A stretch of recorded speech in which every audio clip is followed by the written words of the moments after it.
Do you have a prophetic perspective? ¿Tienes una perspectiva profética? Y lo que quiero decir es esto. Cuando miramos a los profetas del Antiguo Testamento, cuando miramos a los apóstoles del Nuevo Testamento, y cuando estudiamos las palabras del Mesías, todos están de acuerdo en algo, en que hay eventos específicos. El Mesías dice que estos eventos deben ocurrir y están relacionados con un cambio que se avecina, un cambio maravilloso que se trata simplemente del establecimiento del reino de Dios. Pero aunque ese cambio es maravilloso, el camino para llegar allí será una difícil travesía. Y debemos entender bien algo. Quiero decir, cuando miramos con atención el propósito de esta conferencia, es examinar los 7 mensajes enviados a las 7 congregaciones. Y cuando estudiamos las enseñanzas del Mesías, y estos mensajes provienen de Él, notamos que Él tomará a un pueblo preparado, a un pueblo profético y a un pueblo perseverante. Cuando estudiamos cada uno de estos 7 mensajes, hay algo similar que se dice en todos ellos, y es lo siguiente: al que venciere. Habrá cosas que tendremos que superar. Y vamos a ver que la Biblia es muy clara en lo que son. Hay un tiempo de persecución para los creyentes que ya ha comenzado.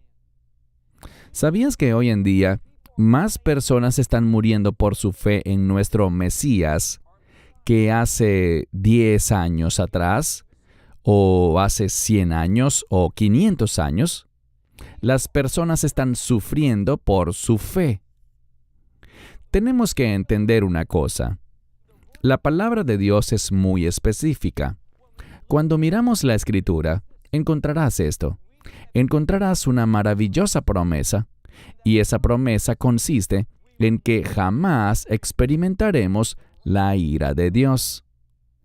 Pero también hay otra promesa, y es que se nos ha prometido que sufriremos y seremos perseguidos por nuestra fe. ¿Qué dice la palabra de Dios? Que como el mundo lo odió a Él, también te odiará a ti y a mí. Como lo persiguieron a Él, nos perseguirán a nosotros.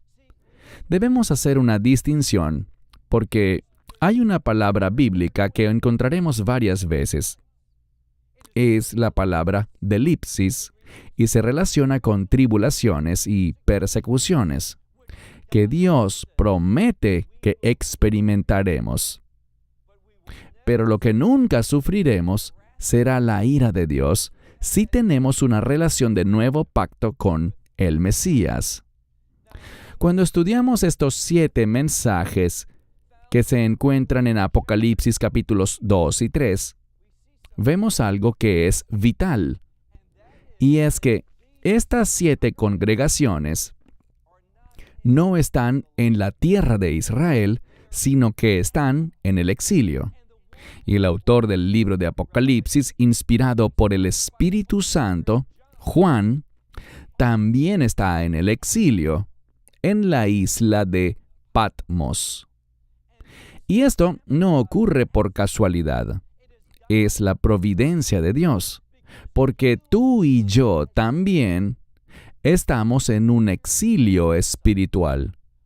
Nos encontramos en este mundo, pero nuestra ciudadanía, nuestro hogar, está en el reino de Dios.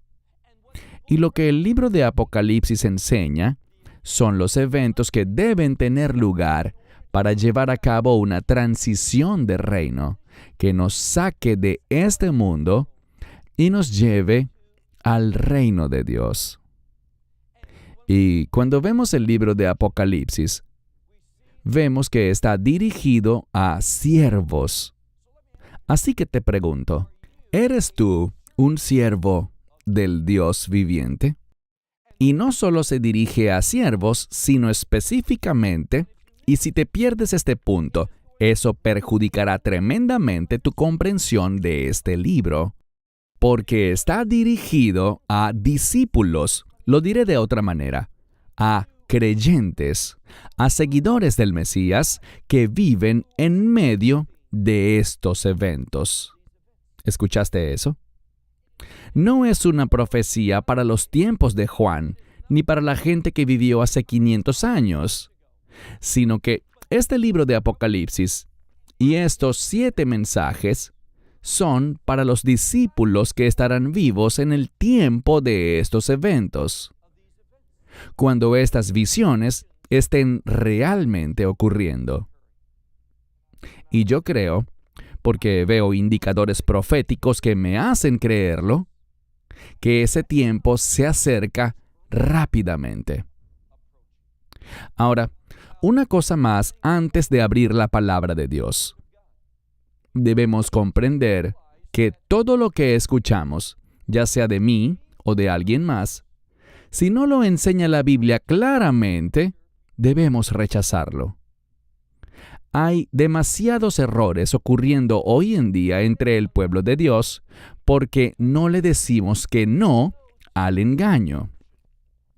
Al acercarnos a los últimos días, veremos una mayor influencia de un espíritu engañador, del engaño. Y además, cuando miramos la Escritura, especialmente los escritos de Pablo, encontramos que el engaño no vendrá solo desde fuera de la congregación, sino que vendrá desde adentro. Entiéndelo bien. Y veremos algunos indicadores de este engaño en estas cartas. Ahora, muchas personas miran estas 7 cartas a estas 7 congregaciones diferentes y hacen una afirmación de que estas 7 iglesias representan 7 épocas distintas en la historia de la iglesia. Eso es falso. No hay evidencia alguna en las Escrituras que respalde tal perspectiva. No debemos mirar esto y pensar que la iglesia de Éfeso representa a la iglesia primitiva, la iglesia del primer siglo, y que la iglesia de la Odisea representa a la iglesia de los últimos tiempos.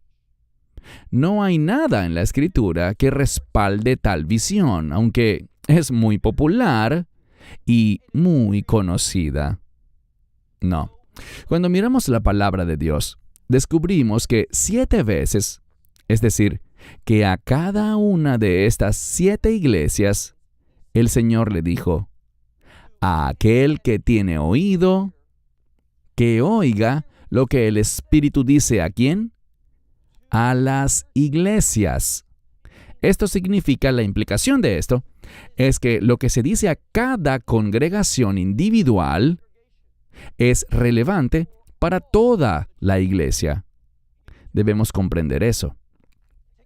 Toma tu Biblia y ve conmigo al libro de Apocalipsis, capítulo 2.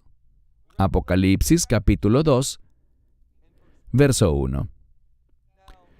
Estos 7 mensajes diferentes están dirigidos literalmente, el término es, al ángel. Pero no pienses que es un ángel como esos creados por Dios que están en los cielos, sino que esta palabra para ángel se entiende mejor en este contexto como un mensajero, alguien que ha recibido una misión, un mensaje que proclamar o una tarea que llevar a cabo. La mayoría de los estudiosos enseñan, y yo estoy de acuerdo con ellos, que estos 7 ángeles, estos 7 mensajeros, son los líderes de cada congregación. Y vemos aquí en el verso 1 del capítulo 2 que dice, al mensajero o al líder de la iglesia de Éfeso, escribe. Esto dice, y detente por un momento, porque hay una fórmula consistente para cada una de las 7 epístolas. En Apocalipsis 1, vemos que este libro se trata de la revelación del Mesías Yeshua. Pero debemos preguntarnos, ¿por qué tiene que haber un libro escrito para los creyentes que trate de la revelación del Mesías? Y la razón es que su verdad, su identidad, se está distorsionando, incluso por parte de gente que está dentro de la iglesia, y por lo tanto el Apocalipsis pone las cosas en orden. Tenemos que conocer al Mesías de la Biblia. Tenemos que conocer su verdadera identidad. Y por lo tanto, a cada una de estas 7 congregaciones, Él se revela a sí mismo de una manera única, que habla tanto de su identidad como de sus propósitos. Esto dice, aquel que tiene las 7 estrellas en su mano derecha. La Biblia a menudo se interpreta a sí misma. Si ves algunos comentaristas, te darán todo tipo de interpretaciones para estas 7 estrellas. No debes hacer eso, porque si vas al último versículo del capítulo 1, el verso 20, no tienes que especular, no tienes que conjeturar cosas, sino que ahí dice, en el verso 20, a mitad de verso, las 7 estrellas son los 7 mensajeros de las 7 congregaciones. Así que sabemos quiénes son esas 7 estrellas. Son los líderes de cada una de estas congregaciones. Y dice aquí que el Mesías es quien sostiene las 7 estrellas en su mano derecha. ¿Qué quiere decir esto? Que su llamado es a estar bajo su autoridad. La mano habla de poder y propósito. Y aquí está revelando que su autoridad y su poder está sobre ellos siempre y cuando ellos se sometan a los propósitos de Dios. Creo que es un principio que tú y yo también debemos aplicar a nuestra propia vida. Debemos comprender que solamente podemos esperar su poder y solo podremos movernos bajo su autoridad cuando vivimos comprometidos con sus propósitos. Y cuando examino gran parte de lo que se enseña, de lo que es popular y que comparten muchos de los predicadores más populares de la actualidad, lo que veo es una distorsión de esto. Lo que escucho es que Dios está allí para ti, para ayudarte a lograr tus sueños, tus deseos. Eso es falso. Dios no está interesado en tus sueños. Tus sueños deben ser clavados en la cruz. Tus deseos, la mayoría de las veces, si no vienen de Él, vienen de la carne. Necesitamos crecer en nuestro compromiso con los propósitos de Dios. Solo cuando estamos comprometidos con la verdad, y como veremos en un momento, solo cuando estamos dedicados a demostrar su carácter a los demás, entonces y solo entonces nos serán revelados cuáles son los propósitos de Dios, tanto para el mundo entero como también para nuestra vida individual. Es solo cuando te comprometes con su propósito, entonces y solo entonces, Él te revelará su propósito específico para tu vida. Dice aquí, aquel que sostiene las 7 estrellas en su mano derecha, y el que camina en medio de las 7 menorás de oro. Muchas Biblias traducen esto como 7 candelabros de oro.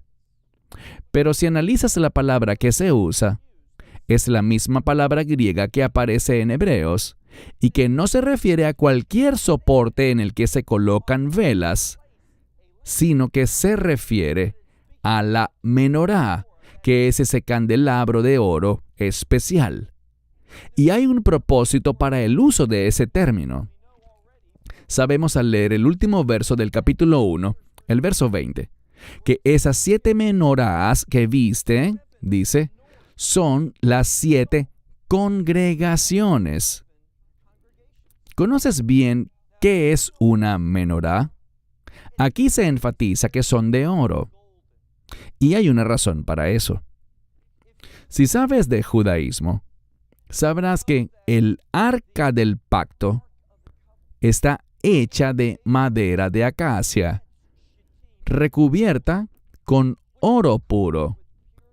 Pero su tapa, la cual se menciona en Hebreos 4 como el propiciatorio, es de oro puro. Es sobre ese propiciatorio, llamado Kaporet, en hebreo, que la Shekinah Hashem, la gloriosa presencia de Dios, habitaba. Así que vemos bíblicamente sobre ese propiciatorio entre los 2 querubines, que allí es donde de manera especial la presencia de Dios moraba en este mundo. Sabemos que Dios está en todas partes, pero de una manera única, de una forma especial, la presencia de Dios estaba allí. Y no es por casualidad, sino más bien por la providencia de Dios, que la menorá dorada, que también estaba hecha de oro puro, se encendía. Y la enseñanza bíblica es esta. Cuando vean la luz de la menorá, deben recordar la presencia de Dios. Cuando vemos aquí, y dice, aquel que anda en medio de las 7 menorás de oro, lo que está diciendo es lo siguiente, que su presencia está con nosotros. Y quiero asegurarles algo. A medida que nos acercamos más y más a los últimos días, a esos tiempos finales, es necesario, es obligatorio para cada creyente que recordemos que Él está con nosotros, que nunca nos abandonará, ni nos desamparará, que Él permanecerá entre su pueblo. Y es su presencia, basada en este verso, la que nos permite manifestar su gloria. A eso hemos sido llamados, y eso es lo que odia el enemigo, cuando tú y yo vivimos de una manera que manifiesta su gloria. A veces la gente dirá, ¿cómo estás? Y puede que te encuentres en medio de un conjunto de circunstancias muy difíciles. Pero oye bien, siempre que vivas de una manera que manifieste la gloria de Dios, estás viviendo una vida próspera. Estás viviendo una vida exitosa. Y muchas de estas cosas que nos desaniman, que nos causan dolor, que nos confunden, muchas de estas cosas vienen del enemigo, con el fin de impedir que demos testimonio y que tengamos una vida que manifieste la gloria de Dios. Si puedes conducirte de una forma que le demuestre a los demás la presencia de Dios en tu vida, estás viviendo con éxito. No evalúes tu vida por los estándares del mundo. Si estás adorando a Dios y estás manifestando el carácter de Dios a los demás, estás teniendo un gran día. Estás teniendo un día de bendición. Y todo esto se debe a una razón, porque su presencia está entre nosotros. Pasen ahora al final de este verso donde habla de la menorá de oro. El oro es considerado un material celestial. Y debemos entender que solo cuando estemos comprometidos con la verdad del reino y nos demos cuenta de que nuestra ciudadanía es del reino, que podremos tomar decisiones que manifiestan su gloria y su presencia en nuestra vida. Verso 2. Si analizas los capítulos 2 y 3, encontrarás aquí, en el verso 2, así como en el verso 9, también en el 13, luego en el 19, más tarde en el verso 1 del capítulo 3, en el 8 del capítulo 3 y en el 14 del capítulo 3, en total 7 veces, verás que se repite el mismo verso y que dice: conozco tus obras. Toma esa declaración con la mayor seriedad. Dios te está observando a ti y a tus obras, es decir, tu comportamiento, tus palabras, incluso tus pensamientos, son de máxima importancia para Él. No porque puedas perder la salvación, sino porque nuestras obras manifiestan nuestra fe. ¿Te habías dado cuenta de eso? No somos salvos por obras, somos salvos por fe, mediante la gracia de Dios. Pero habiendo sido salvos por gracia y no por obras, cuando nos convertimos en esa nueva criatura en el Mesías, nuestras obras pasan a ser de suma importancia para Él. Él dice a cada una de estas congregaciones, leamos el verso 2, conozco tus obras. Y continúa diciendo, y tu trabajo. ¿Qué significa eso? Él conoce lo que producimos, pero también conoce el esfuerzo que ponemos con el fin de servirle. Lo que este pasaje está diciendo es que Él sabe todo acerca de nuestro comportamiento, cuán duro trabajamos y lo que logramos. Luego continúa diciendo, y tu perseverancia. Esta palabra puede traducirse como resistencia. Y veremos que esa palabra es de suma importancia en este capítulo. ¿Por qué razón? Porque si queremos ser hallados fieles, insisto, no está hablando aquí de los medios para ser salvos. Debemos ser un pueblo maduro. En mi opinión, y puedo estar equivocado, pero la gran mayoría de ustedes tienen esa relación de nuevo pacto a través de Yeshua, ¿verdad? Y por lo tanto, no está hablando aquí de cómo ser salvos. Hablaremos de eso al final de nuestra última sesión. Él está hablando aquí con creyentes, es decir, con discípulos, con hombres y mujeres que son siervos, que están viviendo durante los eventos de los últimos días, que están experimentando los hechos de estas visiones que Juan recibió. Y nos habla aquí de resistencia y perseverancia. ¿Por qué? Porque solo a través de la perseverancia podremos vivir una vida que supere los obstáculos. Esa palabra para superar se puede traducir igualmente como experimentar. Y me gusta esto, experimentar la victoria. Hay una estrecha relación entre la resistencia y esa resistencia no tiene origen en uno mismo. Se debe a su presencia en tu vida a través del Espíritu Santo. Y a través de su unción podemos perseverar, superar obstáculos y avanzar hacia la victoria.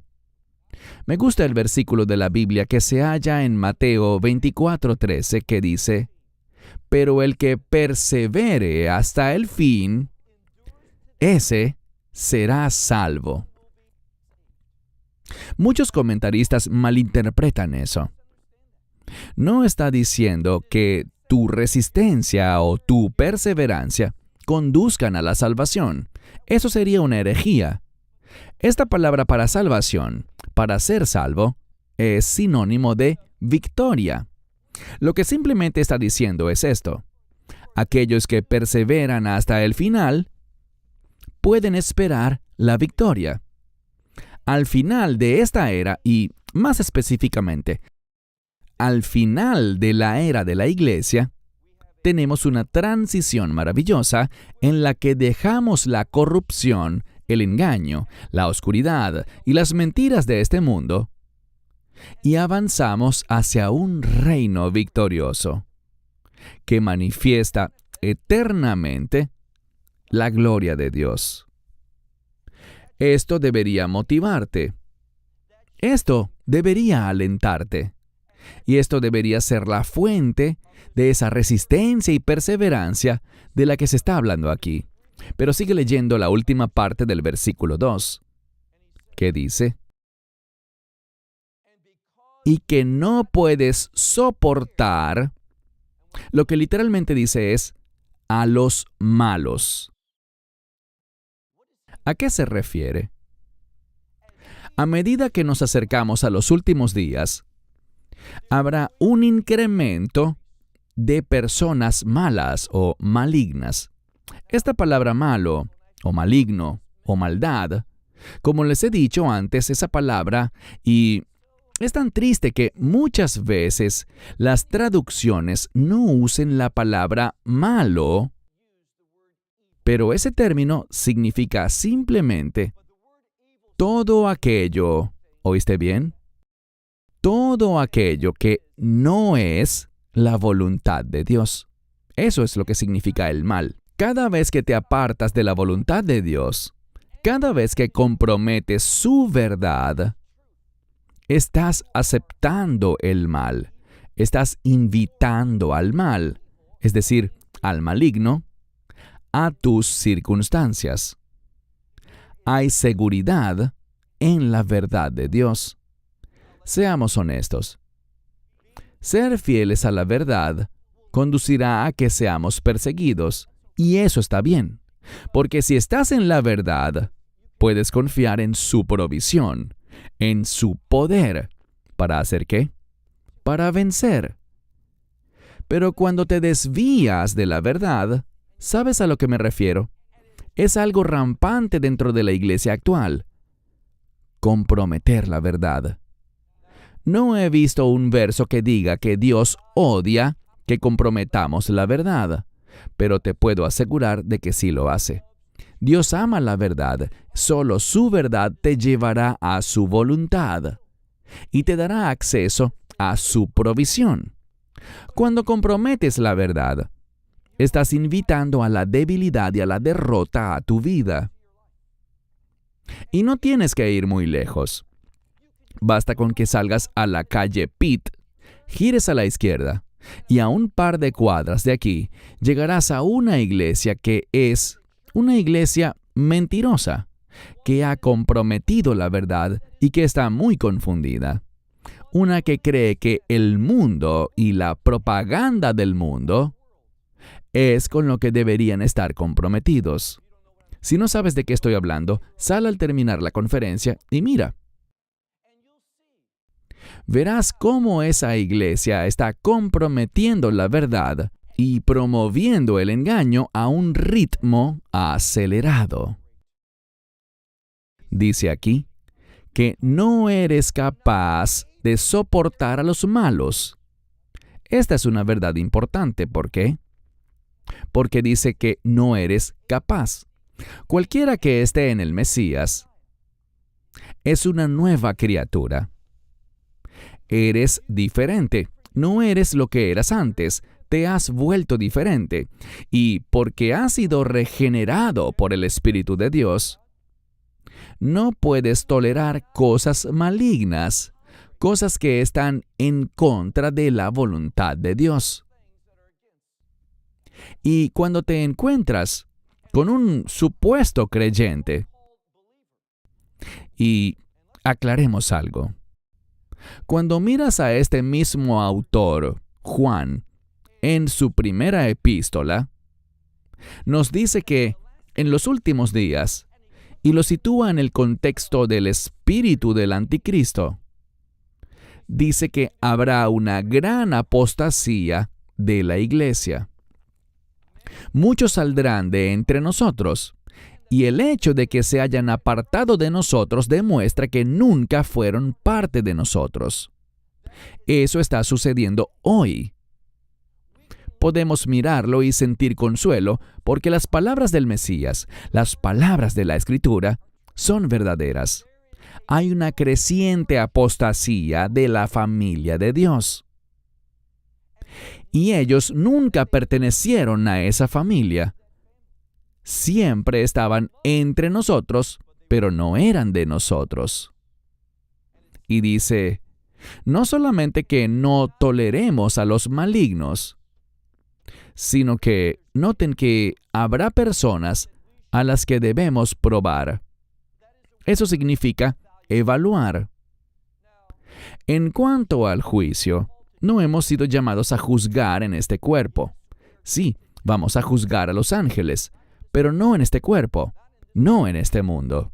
Eso sucederá en el reino, mas no por ahora. Así que no tenemos un ministerio de condenación, pero sí fuimos llamados a evaluar. Y es lo que dice aquí. Prueben a los que dicen que son apóstoles. Hay un movimiento creciente hoy en día dentro de la iglesia, no de la verdadera iglesia, sino una iglesia distorsionada, una iglesia falsa, una iglesia desviada que está abrazando el renacimiento de supuestos apóstoles. ¿Y qué dice aquí? Prueben a aquellos que dicen que son apóstoles y que no lo son. Óyelo bien. Y lo vemos hoy en día. Este creciente movimiento, esta especie de adicción que demuestran algunos a ser llamados por ese título de apóstol. Estén alerta. Fuimos advertidos. Aléjense de estas personas porque ellos no lo son. Y dice que los has encontrado ser ¿qué? Mentirosos. Me gusta este pasaje porque la palabra de Dios, inspirada por el Espíritu de Dios, lo dice tal como es. ¿Y adivina qué? Somos llamados a hacer lo mismo. Nunca debemos preocuparnos por lo que otros puedan pensar. Necesitamos ser humildes y respetuosos en cuanto a lo que Dios piensa de lo que decimos, o quizás de lo que es más relevante, de lo que no decimos. Creo que en muchos sentidos, tú y yo hemos sido demasiado silenciosos y demasiado educados. Dice aquí, estos no son apóstoles. Los has encontrado ser, a la luz de la palabra de Dios, los has encontrado ser mentirosos. Verso 3. Y has sufrido, pero has tenido perseverancia. Y les pregunto, ¿cuántos aquí necesitan más perseverancia espiritual? Todos la necesitamos. Y la palabra de Dios nos dice, no tenemos que especular. La palabra de Dios nos dice cómo podemos tener acceso a esa perseverancia, a ese espíritu de superar obstáculos. Lo diré de otro modo, a ese espíritu de victoria, porque de eso se trata la batalla. Y solo cuando te comprometes con la batalla correcta, Dios suplirá su provisión. No es una coincidencia que diga que han sufrido. Sí, hemos sufrido en este mundo, pero han tenido perseverancia. ¿Cómo tengo acceso a esa perseverancia? Noten lo siguiente. Por causa de mi nombre. Ahora, en la Escritura, el nombre es sinónimo de carácter. Y solo cuando te comprometes a demostrar el carácter del Mesías, entonces y solo entonces, puedes esperar que Dios te provea de esa resistencia. Así que siempre comprométete a demostrar su carácter en tu vida. Y debo confesar algo, no es fácil. Cada vez que me propongo decir, Dios, ayúdame, quiero demostrar tu carácter a los demás. Cada vez me encuentro con una persona que me muestra cuán espiritualmente débil yo soy. Él hace algo o ella dice algo, y en lugar de devolver bien por mal, ¿qué sucede? Me uno a ellos. Y eso no es fidelidad. Debemos comprometernos a demostrar su carácter. Y cuando lo hacemos, ¿qué nos dará Él? Nos dará esa fuerza, esa resistencia que nos permitirá trabajar y, me gusta esta última parte, y no desmayar. El cantante Joshua Aaron es israelita y él conoce esta expresión que oímos tantas veces de los israelitas, en likoach, que significa no tengo fuerza. Simplemente no quiero hacerlo. Pero ese es el mundo, esa es la carne.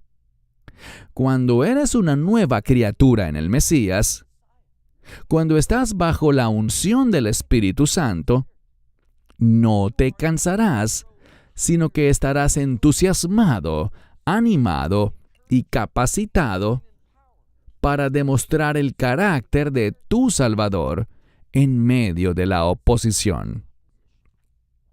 Estamos en una batalla espiritual. Date cuenta de eso. No pienses que esta vida está destinada a ser fácil. No. Él nos equipa para la guerra. Ahora, las armas son diferentes, pero no te equivoques. Estamos en una batalla y no desmayaremos. Verso 4. Pero tengo esto en tu contra. Vamos a ver que Él tiene frecuentemente cosas en contra de aquellos que son sus discípulos. ¿Qué significa eso? Que nos está llamando a cambiar.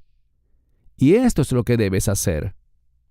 Debes estar abierto en este momento y en oración, aquí, en esta conferencia, le digas a Dios, muéstrame, revélame las áreas de mi vida, las áreas de mi familia, tal vez las áreas de mi negocio o de mi ministerio que tú quieres cambiar. Te aseguro que, porque me conozco a mí mismo, que hay cosas en mi vida y hay cosas en tu vida que a Dios no le agradan, que Dios no quiere que sean parte de tu existencia.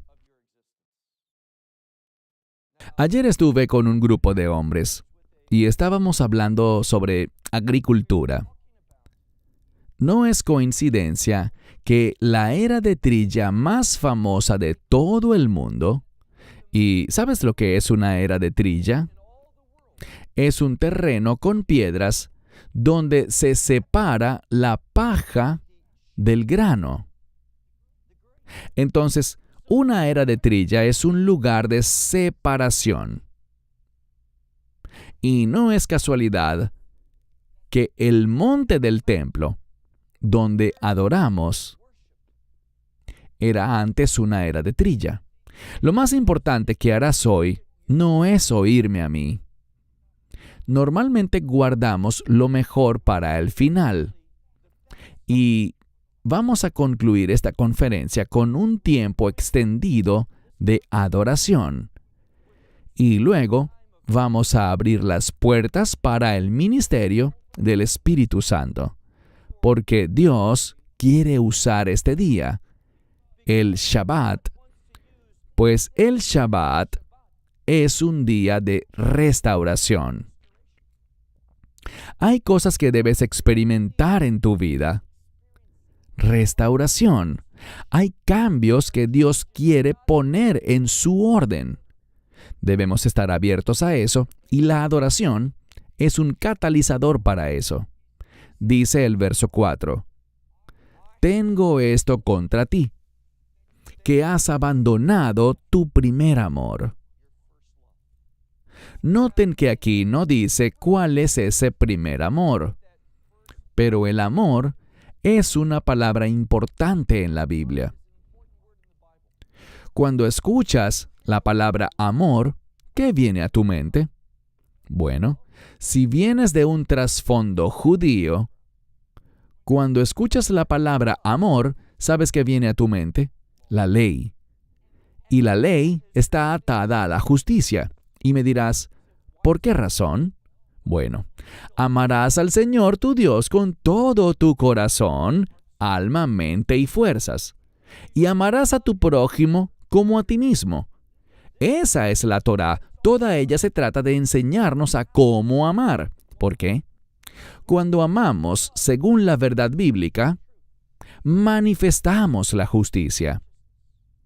Y lo que está diciendo aquí, en mi opinión, cuando dice, has dejado tu primer amor, es, ya no estás comprometido con mis instrucciones. Insisto, cuando miro cómo actúa la iglesia, con demasiada frecuencia le decimos, Dios, tengo instrucciones para ti. Y tratamos de adornarlo diciendo que eso es oración, pero no lo es. Sí, la oración es hacer peticiones y súplicas, pero eso es solo la mitad. Orar también implica escuchar a Dios. La palabra para oración, en forma verbal, lehitpalel, está en una construcción única que exige que al tiempo que nos comunicamos con Dios, deberíamos esperar una respuesta. La gramática de esa palabra implica que habrá una respuesta. Y generalmente, la realidad que encuentro es esta. En mi tiempo de oración, Dios no está de acuerdo conmigo. A Dios no le gustan la mayoría de mis oraciones. Y lo que Él me revela es el grupo de áreas en las que debo cambiar.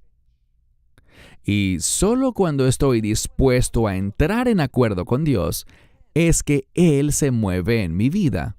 Pero si no estás interesado en ponerte de acuerdo con Dios, en afirmar su verdad, en vivir de acuerdo a sus estándares de justicia, Dios estará muy, pero muy callado. No conocerás su unción, no conocerás su provisión. Solo conocerás una cosa, y eso es vacío en tu vida.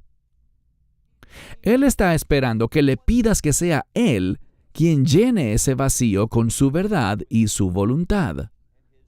Verso 5. Por tanto, recuerda de dónde has caído. Esto muestra algo con lo que todos podemos identificarnos y es lo siguiente. A veces no estamos avanzando, a veces no estamos creciendo y madurando, sino que hemos caído. Eso significa que hemos prestado demasiada atención al enemigo y a sus mentiras. Entonces dice aquí, por tanto, recuerda de dónde has caído, y aquí hay algo importante. El contexto de este verso indica que se trata de caer de las instrucciones de Dios, de la ley de Dios, de los mandamientos de Dios. ¿Y qué nos dice que hagamos? Arrepiéntete. Creo que es muy significativo que en esta primera epístola haya un énfasis a la iglesia para que se arrepienta. ¿Qué significa eso? Que estamos yendo en la dirección equivocada. Hemos permitido que la propaganda de este mundo nos aparte de los propósitos de Dios. Leemos, por tanto, arrepiéntete y haz las primeras obras, para que no venga a ti rápidamente. Si no lo haces, vendré a ti, no dice pronto, sino rápidamente, y quitaré mi lámpara, mi menorá, de su lugar. ¿Qué está diciendo? Si no te arrepientes, si no haces estas cosas, mi presencia entre ustedes, la unción, esto no habla de salvación. Mi presencia entre ustedes no la podrán experimentar. Dice, puesto que no te has arrepentido. Es una advertencia. Verso 6. Pero esto tienes. Ya les dijo cosas que no le agradan y ahora le dirá cosas con las que está satisfecho. Y leemos. Esto tienes, que aborreces las obras de los Nicolaitas. ¿Quiénes son estos? Bueno, si no sabes quiénes son, estudia esa palabra. Lo dice todo. Porque tenemos la palabra Nike, que es una palabra para victoria o superación. Y la palabra Leos, que muchos conocen y significa pueblo. Así que es esa actitud, ese deseo, ese comportamiento que busca conquistar a los demás. Lo diré de otro modo. Ese deseo de manipular a los demás. ¿Para qué? Para forzarlos a hacer tu voluntad. Eso no es espiritualidad, eso es idolatría. La espiritualidad es querer que los demás hagan la voluntad de Dios. Influir en ellos para que se sometan a los propósitos de Dios. Y noten lo que dice aquí. Dice, al final del verso 6, esto, es decir, esa actitud, esa conducta, de quienes buscan manipular a los demás, el Mesías dice, también esto yo aborrezco. Verso 7. El que tiene oído, que oiga lo que el Espíritu dice, y recuerden esto, ¿a quién? A las iglesias, es decir, a todas las 7. Lo que está revelando a esta iglesia de Éfeso es igual de relevante para la iglesia de Esmirna, o Pérgamo, o Tiatira, o cualquiera de las demás. Es un mensaje de los últimos días para la iglesia, de la manera más general. Dice, aquel que tiene oído, que oiga lo que el Espíritu dice a las iglesias. Y es a través de este mensaje, no solo de este, sino de todos los 7, que podemos aprender a ser vencedores. Y a aquellos que vencen, les daré el derecho de comer del árbol de la vida. ¿Sabes lo que veo aquí? Yo escribí en mi Biblia, junto a esto, la palabra hebrea tikkun, es decir, reparación. ¿Por qué? ¿Qué está diciendo aquí? Regresando al jardín del Edén, dice la Biblia, con respecto a los árboles en medio del jardín, que del árbol del conocimiento del bien y del mal no debes comer. ¿Qué hicieron ellos? Comieron. ¿Y qué es lo que debían haber hecho? Comer del árbol de la vida. Ellos eligieron sin sabiduría. Pero ahora nos da la oportunidad. Y la victoria significa estar de acuerdo con la voluntad de Dios. Dice, al que venciere, a todo el que venciere, le daré, eso significa le permitiré, el derecho de comer del árbol de la vida que está en el medio, y literalmente es la palabra griega paraíso, que es un sinónimo del Edén, el jardín de Dios. Verso 8. Y al ángel de la iglesia en Esmirna escribe, esto dice el primero y el último. Ahora, si conoces el libro de Isaías, encuentras ese término allí. Y si miras lo que dicen los rabinos al respecto, se relaciona con Dios. Y lo que vemos aquí es que el Mesías nos revela su identidad, que Él es, como Joshua Aaron nos hizo cantar hace unos minutos. ¿Quién es Él? Emmanuel. Él es Dios con nosotros. Y si niegas la divinidad del Mesías, no conoces al Redentor. Cuando Él dice aquí, aquel que es el primero y el último, quien estaba muerto, pero ahora vive. Esto es una referencia ¿a qué? A la resurrección. Entendamos que en la Escritura, la resurrección es un término de reino. Siempre que encuentres una referencia a la resurrección en la Biblia, nos brinda un contexto de reino. Y la razón por la que se nos revela aquí como el divino Hijo de Dios es porque Él es el Rey de ese reino. Un reino que estará lleno de la gloria de Dios. Dice el versículo 9, conozco tus obras y, ¿cuál es la siguiente palabra? Tribulación. Esta congregación de Esmirna está sufriendo, pero no es algo único, no es una excepción. El pueblo de Dios en los últimos días, primero será la iglesia y luego será Israel. Esos últimos 7 años serán un tiempo de problemas, y los problemas comenzarán cuando el mundo se levante contra los creyentes. Entendamos que todos vamos a sufrir tribulación. Cuando hablamos de los últimos 7 años, sí, serán tiempos difíciles, pero ¿la fuente de esas dificultades será siempre la misma? Yo les sugeriría que no. Y tampoco son los mismos los que van a sufrir todo el tiempo. Debemos preguntarnos cuál es la fuente de esa tribulación, quién la trae y quién la recibe. Y eso cambia dentro de esa semana 70 de Daniel. Seguimos leyendo entonces.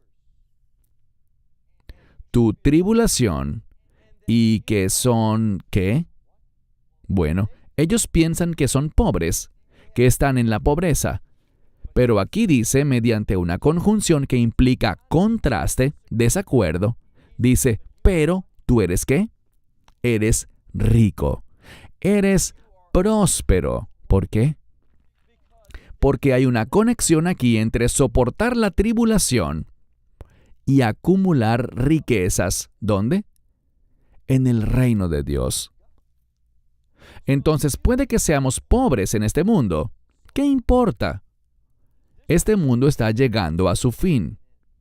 Y en mi opinión, cuanto antes mejor.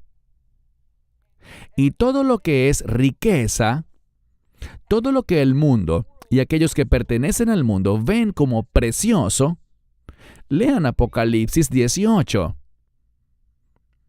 En un momento, toda esa riqueza será convertida en nada.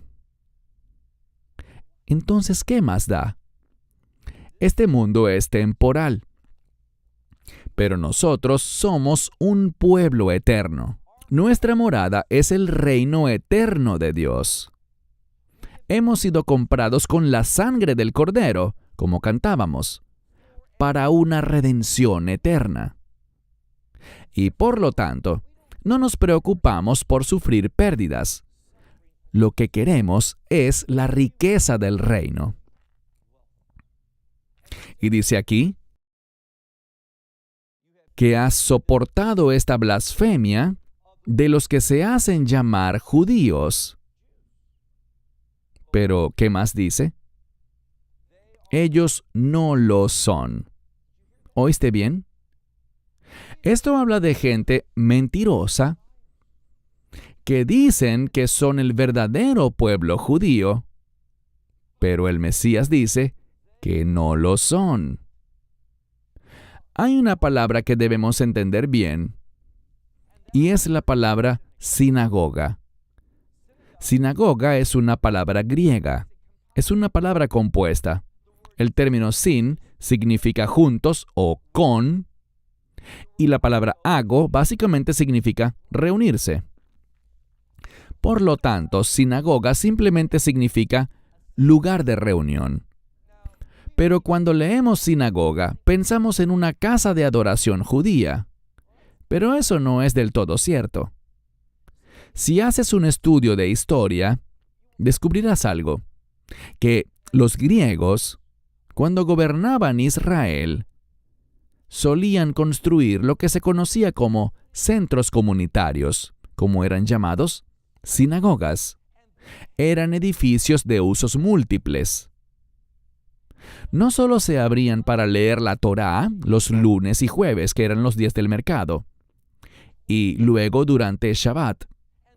Cuando leemos esto, y este es el problema, leamos la siguiente parte del verso 9 que dice, no son judíos, sino que son una sinagoga de Satanás. Todo lo que está diciendo es que este es un lugar de reunión para Satanás. No tiene nada que ver con una casa de adoración judía. Es simplemente un edificio relacionado con la comunidad. Y lo que está diciendo, por cierto, la mayoría de las sinagogas se usaban entre semana para actividades del gobierno. Y lo que creo que nos comunica esto es, cuidado, hay un cambio que está produciéndose en los gobiernos de todo el mundo. Si viajas por el mundo, encontrarás grandes diferencias culturales, ¿no es así? Pero cuando vemos el mundo actual, notamos uniformidad en los gobiernos. Toman las mismas decisiones, manejan los mismos problemas de la misma manera, de la manera incorrecta, por cierto. Y la razón de eso es que hay un cambio. Estamos viendo el comienzo de este imperio de Satanás, del imperio del anticristo. Las cosas están cambiando, ¿no lo notan? Vemos la corrupción y la incapacidad de que haya unidad en tantos parlamentos de todo el mundo. ¿Por qué? Porque la verdad une, mientras que la mentira divide. La razón por la que no hay unidad en los parlamentos y es tan difícil formar gobiernos, solo pregúntele a cualquiera en Israel. La razón de eso es porque, en lugar de someterse a las instrucciones de Dios, abrazan cada vez más el engaño satánico. Y una casa dividida, esa es su casa, una casa dividida no prosperará. Y la casa y el gobierno del enemigo no prosperará. Es solo cuestión de tiempo hasta que Dios diga, basta. Y el Mesías regrese, hablo de su segunda venida, y destruya ese imperio. Es un imperio derrotado, recuérdalo. Dice aquí que existe este centro de reunión, este edificio de Satanás. Pero nos dice en el versículo 10, leemos aquí, no temas lo que estás a punto de, ¿qué dice la siguiente palabra? Sufrir. Insisto, no soy profeta, pero leo profecía, y puedo decirte por esta visión profética, prepárate para sufrir. La iglesia será perseguida intensamente. Ya ha comenzado. Prepárate, no te dejes sorprender. Dice aquí, mira el verso 10, no temas lo que estás a punto de sufrir. He aquí, eso significa presta atención, he aquí el diablo. Es lo que dice aquí. El término diablo en griego es de donde extraemos la palabra diabólico. Significa tramposo, lleno de engaño. Es inteligente y dice aquí, mirad, lo que está por sucederte es que el diablo te arrojará. ¿Dónde? ¿Qué dice allí? En prisión. Eso significa que seremos buscados por el gobierno. ¿No se está volviendo el gobierno cada vez más hostil contra las personas de fe? Anteriormente vivía en los Estados Unidos y hay informes verificados de que el FBI, mi padre, por cierto, trabajó para el FBI por 31 años, que el FBI considera a personas como tú y como yo, personas de fe, de una fe comprometida, nos considera como problemáticos. Y adivina qué. Para ese imperio satánico del anticristo que está surgiendo, somos un problema. Alabado sea Dios por eso. Seremos considerados como el enemigo. Y por lo tanto, debemos esperar esto. El diablo está a punto de arrojarte a prisión para que seas, ¿qué? Para que seas probado. La palabra probado aparece en pasado aquí, porque uno de los significados de esta palabra probado en pasado es completamente, totalmente, por entero. Él te probará completamente. Y tú tendrás, lo dice de nuevo, tribulación. 10 días. Tiendo a tomar la Biblia de manera muy literal. Pero el número 10 tiene significado. No es el número 7 el que habla de plenitud o totalidad, sino el número 10. Lo que implica esto es que pasarás por un periodo de tiempo en el que experimentarás una completa y total prueba de tu fe. Prepárate para eso. Ora por eso desde ahora. Tú tendrás tribulación 10 días. Y además dice, sé fiel hasta ¿qué? Hasta la muerte. Puede que tú seas llamado a ser un mártir. Habrá un aumento del martirio en este mundo. ¿Por qué? Porque permaneces fiel a las instrucciones de Dios. Ahora permíteme decirte que este tipo de compromiso con la palabra de Dios no llenará estadios, no venderá muchos libros, pero es lo que la iglesia desesperadamente necesita oír. ¿Por qué? Hoy no estoy realmente enseñando nada. Básicamente lo que estamos haciendo es leer la palabra de Dios. Y desde mi punto de vista, es mucho más edificante leer las Escrituras que escuchar hablar a individuos. Dice aquí, sé fiel hasta la muerte, y te daré, este debería ser tu deseo, tu mayor deseo, te daré la corona de la vida. Esa corona de la vida está estrechamente relacionada con aquel que da la vida eterna. Verso 11, nuestro último versículo. Aquel que tenga oído, que oiga, ¿a quién? Al Espíritu, lo que el Espíritu dice a las iglesias. Y no es una coincidencia que inmediatamente después de escuchar al Espíritu, dice, al que venciere. ¿Cuál es el mensaje para nosotros? Si no estás escuchando al Espíritu, si no tienes un oído espiritualmente preparado, no vivirás una vida victoriosa. Estas cosas que vienen sobre los creyentes te desanimarán, sembrarán miedo en ti, te alejarán de un estilo de vida que manifieste la gloria de Dios. Dice, el que salga victorioso, el que venciere, dice que no será dañado. Y, por cierto, en el griego original, la palabra no sale 2 veces. Utiliza 2 términos diferentes para no. Lo traduciremos como que no le pasará nada. Pero la implicación es que jamás seremos heridos. ¿Por qué? Por la segunda muerte. ¿Cuál es la segunda muerte? No es una muerte física, es la muerte espiritual. Ser arrojado a ese lago que arde con fuego y azufre.